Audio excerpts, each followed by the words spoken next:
As third culture kids, I think we often find comfort in being the outlier. The third culture is what emerges at the intersection between your culture of origin and the other cultures by which you've been shaped. Beyond Asian is a place for stories of global nomads with Asian roots brought up in diversity. Together, we explore the interplay of our pasts with our presents and our relationships with the multiple cultures we move in. These are more than conversations about Asian identity. They're portraits of whole people, what keeps them up at night, what their hearts long for, and the impact they hope to have on their communities. I'm your host, Sen Jan, a third culture kid born in China, raised in Canada, and currently based in Berlin.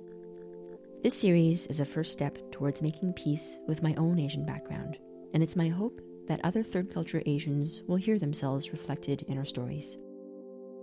We'll be talking a lot about mental health and cultural trauma.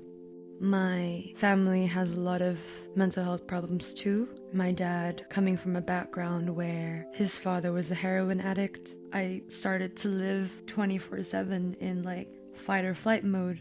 And anyone who struggles with abandonment knows this very well. The pain is physical. It's very visceral. It's very you lie in bed and your whole body's in pain. It feels like that.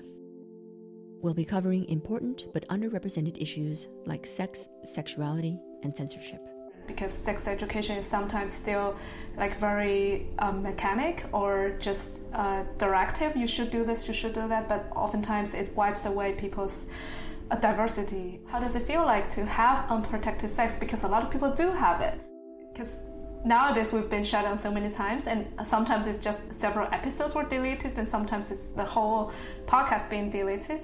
Also, censorship manifests itself in a more implicit way as well, because oftentimes it's in our own mind, because we definitely internalize censorship.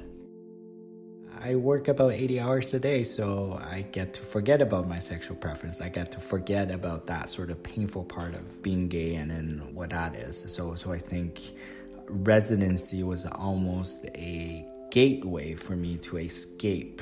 Everything sort of just came crashing down because the professional life didn't work, and then my personal life was a disaster. So what the hell was I doing? We'll also touch on topics of alternative relationship models and family dynamics. I think I look at having multiple partners and living a polyamorous life just to be a net benefit for having more support, more community. It's just more family members taking care of you.